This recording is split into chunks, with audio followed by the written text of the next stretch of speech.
One of my favorite scenes in the book is when Belle Boyd has an encounter with General Benjamin Beast Butler, who was that hated Northern general.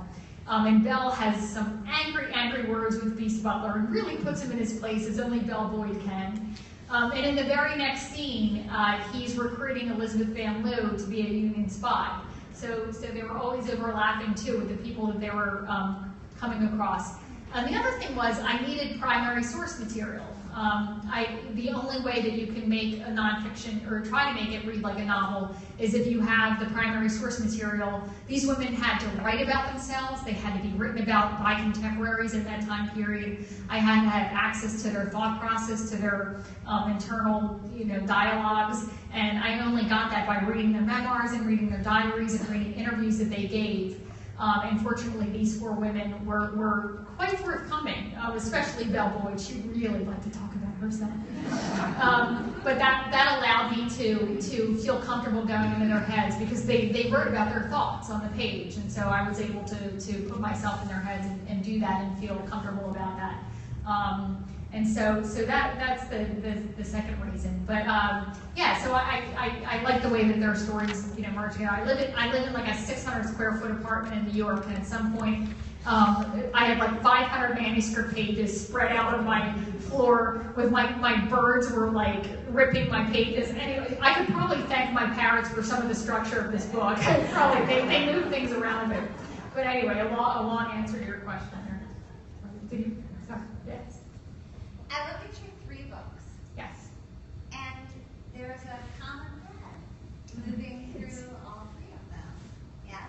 Which is women who are living lives that are counter to their time, women who are, USA Today said you wrote sizzle history. I agree with that. But it's also that you are writing about women who are stepping outside the bounds of what is acceptable for women to do. Where does that come from? Talk about that. The easy answer for that is that I went to 16 years of Catholic school. I'm sure that nuns would be very proud of me. I'm writing about hookers, strippers, and female spies who were very. But I think part of it too is I write about women whose lives I wish I lived. I'm jealous of all of them. I read their stories and I'm just like, damn, why aren't I you? But no, I think that it's to me, Elizabeth Van Loo, for example, and probably her at most out of any of them, she should be a household name. This is somebody who had such an instrumental effect in the Civil War. She basically won the war for the North. This was Ulysses S. Grant's most important spy. She was probably the most talented spy, male, female, North, South, throughout the Civil War. Nobody knows who she is. And to me, it's just a travesty. And it's, I guess, writing about her is my modest attempt to at least have another generation or just some people read her story and say, oh my God, this woman, it was just incredible. And all of these women, in some respect, deserve what they're due. Everybody knows who Stonewall is. Everybody knows who Grant is. Everybody knows who Lee is. But I just thought that, the Civil War being what it is to our history, to our country, the women deserve a little bit more of a voice. And I don't know. And plus, they were a hell of a lot of fun. So there's that too. Thank you. About 5 years for both, and that's including a proposal. Like with nonfiction, you have to do something very tedious called a proposal, and it ends up being like worse than writing the book, really. But yeah, I spent a lot of time on this proposal because I wanted to make sure that these 4 were the right ones, and that I also, I was coming at this from a place of a lot of ignorance. I had to relearn my Civil War history. I didn't even familiarize myself with who the generals were, who won which battle, and then decide why these women. So about 5 years total. But you know what? I could still probably be researching. They were that much fun. So. Do you have a favorite? Oh, so well, we made hit first, and then. Can you tell us what happened after the Civil War? Oh, I would hate to spoil it. Oh my God, I'm getting my Southern back on. I like being in Atlanta because I started speaking slowly again. People can understand it. Somewhat related question. It sounds like there's not a lot of secondary material available and a good primary source. There were a couple really excellent academic sources on some of these women that if anybody wanted further reading, that I would recommend. But no, like as for their narratives, no, not a lot. I spent a lot of time in archives looking up letters, newspapers, things like that. And I mean, that's the thing I live for. I mean, there's nothing more exhilarating. I hate researching on a computer. Everything's already been curated for you. I mean, the thrill is to go to an archive. I went to archives for Belle Boyd. I was the only person on the plane going to, oh my God, this place in West Virginia. I was the only person on the plane, and I was the only person who had looked at these archives for 50 years. And I was literally like blowing the dust off of them. And it was just thrilling. And it's a detective search. You never know what the next box is going to bring or what the next folder is going to bring. Sitting at the National Archives in Washington, D.C., I was holding that little scrap of silk that Rose wound up in that courier's hair and thinking, it wasn't even in plastic, and it was just tucked into a folder with a little explanation, and I was holding it going, oh my God, the National Archive guard is going to come over and kick me out in about 2 minutes because I'm holding this thing in my hand. And I just couldn't believe it. It was just a visceral, electric thrill because I knew like 150 years earlier, Rose Greenhow held the same thing in her hand, and I was like, this was an actual real person. And it just really brings these people alive. I will say I did not hold the anal acorn.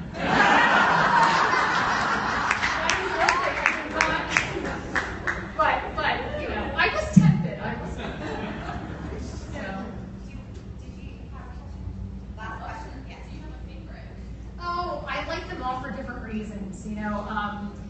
Belle Boyd made me laugh. I thought she was comic relief. I laughed at everything she did.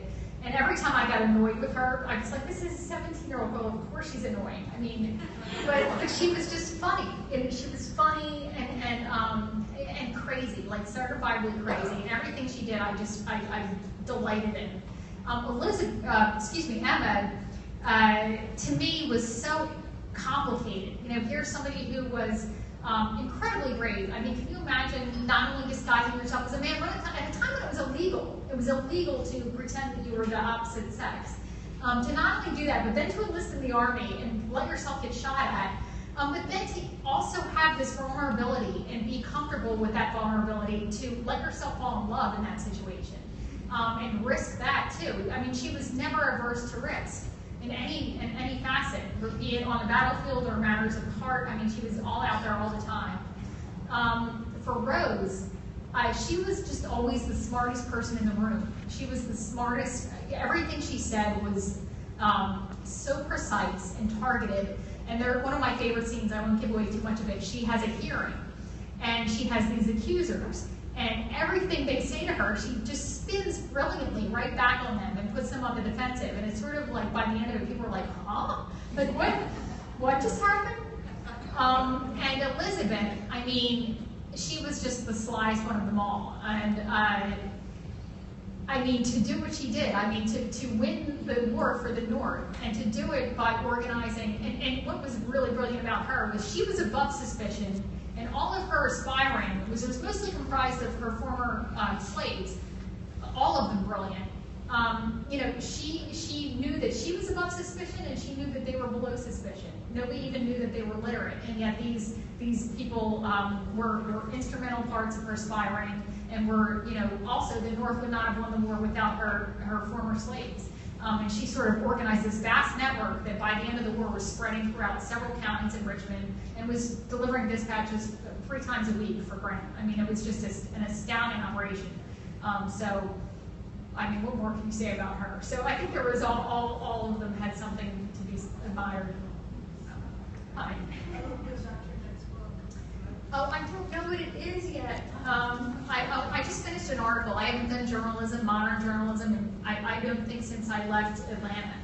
I haven't done modern journalism in a long time. And I just finished a piece. It's long. It's about a fracking-related murder in North Dakota. and with a really strange set of characters. It's sort of like if like Midnight in the Garden of Good and Evil meets Fargo, like this bizarre. And so it might turn into a book, it might not, but right now I'm just like sort of seeing what happens with it. So not totally. It's not published yet. I gotta turn it in. I gotta turn it in tomorrow. So. I'm just struck by how the pretense of gender and how gender confusion plays such an enormous role in all of these people's lives. Yeah. As in their success. Yeah, absolutely. I mean, you think about obviously today they wouldn't have had been able to pull the same tricks. You know, nobody would have any problems with accusing a woman of treason today, or searching her if the need arose. They wouldn't be like, "You can't look at my crinoline," you know. I mean, the crinoline would be looked at today. So yeah, and also just you know, the idea that I mean, all these women were sort of gender fluid in ways that I think assisted them, maybe except for Rose. Yeah, but yeah, it's just kind of remarkable. She used gender. She did use gender. She did. The pretense. She did. I mean, the thing about Rose too was she never believed any man was smarter than her, and she was right about that. So there was that. Like, Rose had no problem putting a man in his place.